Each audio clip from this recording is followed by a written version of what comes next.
تمہیں ہتھکڑیاں لگائی جائیں، فخر کے ساتھ جاؤ۔ ایک شہر ہے جس کی 97% عوام سنی سوی العقیدہ ہے۔ شہری سطح پر 17 افراد پر مشتمل ایک مرکزی تنظیم ہے جو ہر 3 سال بعد الیکشن میں منتخب ہو کر شہر کے شرعی و ملی سماجی معاملات کو علماء اہل سنت کی آراء سے کام انجام دیتی ہے، جس کا اعلان اور فیصلہ سارے ہی شہر کے لیے حتمی فیصلہ ہوتا ہے۔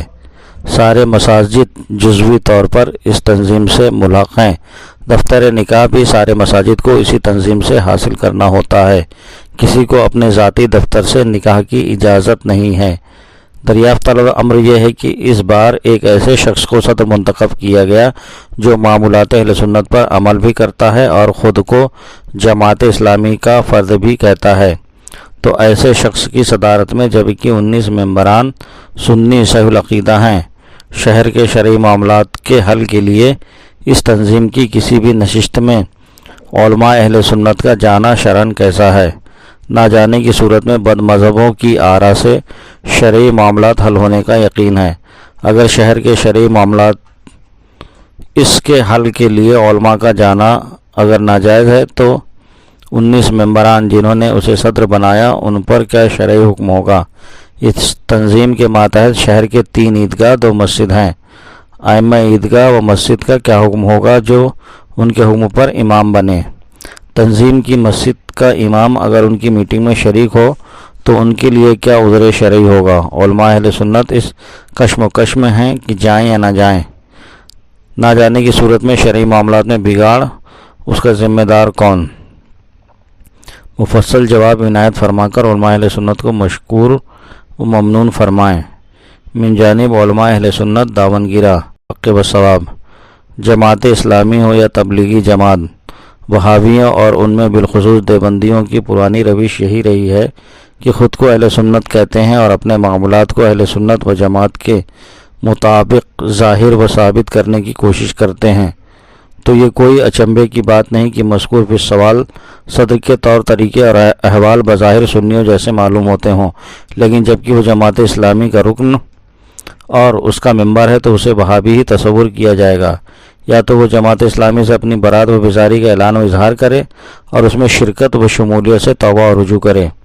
اگر وہ ایسا نہیں کرتا تو سنی مسلمانوں کو ہرگز اسے اپنے معاملات بالخصوص مذہبی معاملات میں نہ صرف ذمہ دار و عہدیدار بلکہ شریک و سہیم اور مشیر کار بنانا ہی جائز نہیں، خصوصاً جبکہ مذکور فی الصواب دیوبندی وہابی بد مذہب و بدعقیدہ کو اس تنظیم و کمیٹی کا نہ صرف صدر و عہدیدار بلکہ رکن بنانا بھی شرعاً ناجائز و حرام ہے۔ اس تنظیم کا صدر بنانے میں اس کی تعظیم و توقیر ہے اور بدعتی کی تعظیم دین کو ڈھانے میں مدد کرنے کے مترادف ہے۔ حدیث شریف میں ارشاد ہوا، من وقر صاحب بدعت فقد اعان علی ہدم الاسلام۔ جن سنی ممبران نے اسے صدر بنایا انہوں نے گویا بمطابق حدیث مذکور دین و سنیت کو ڈھانے میں مدد کی۔ ان سب پر توبہ استغفار لازم ہے، اور توبہ یوں ہوگی کہ جس نے اس کے لیے اپنی حمایت ظاہر کی وہ اپنی حمایت واپس لیں۔ سنی مسلمانوں کو اپنے دینی و دنیاوی معاملات میں غیروں کو رازدار بنانا ہی جائز نہیں، جائے کہ ذمہ دار بنا دیا جائے۔ فرمان باری تعالی ہے، لا تتخذوا بطانة من دونکم لا یالونکم خبالا۔ پھر بد مذہبوں و بدعقیدوں کے بارے میں صریح حکم حدیث موجود ہے، ایاکم و ایاہم لا یضلونکم ولا یفتنونکم۔ ان سے دور رہو، ان سے بچو، کہیں وہ تمہیں گمراہ نہ کر دیں، کہیں وہ تمہیں فتنہ میں نہ ڈال دیں۔ حکم تو حدیث کا یہ ہے کہ ان سے دور رہو، بچو، کہیں تمہیں فتنہ میں نہ ڈال دیں، نہ یہ کہ ان کو صدر و ذمہ دار اور اعلیٰ عہدوں پر فائز کر دیا جائے۔ جب محض ان سے دور نہ رہنے اور احتیاط نہ کرنے میں فتنہ و مصیبت میں پڑ جانے کا اندیشہ ہے تو انہیں صدر و سیکریٹری بنانے میں مصیبت و فتنے میں پڑ جانے کا کس قدر قوی اندیشہ ہوگا۔ ظاہر سی بات ہے جب وہ تنظیم اتنی بااثر ہے جیسا کہ سوال میں مذکور ہوا تو کسی وہابی جماعتی تبلیغی کو اس کا صدر بنانے میں سنیت کو سخت خطرہ و اندیشہ لائق ہے۔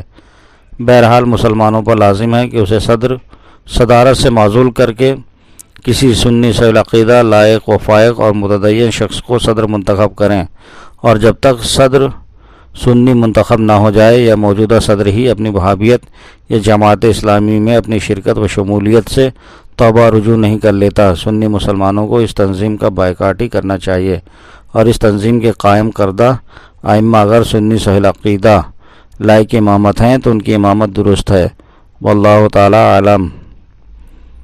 کتبہ فقیر محمد ارسلان رضا قادری غفر اللہ، رضوی دارالفتہ مرکز اہل سنت بریلی شریف، 17 جمادی الاولیٰ 1445 ہجری۔ صح الجواب واللہ تعالی عالم۔ محمد مطیع الرحمن غفر اللہ رضوی، الجواب صحیح واللہ تعالی عالم۔ محمد افروز عالم نوری بریلوی،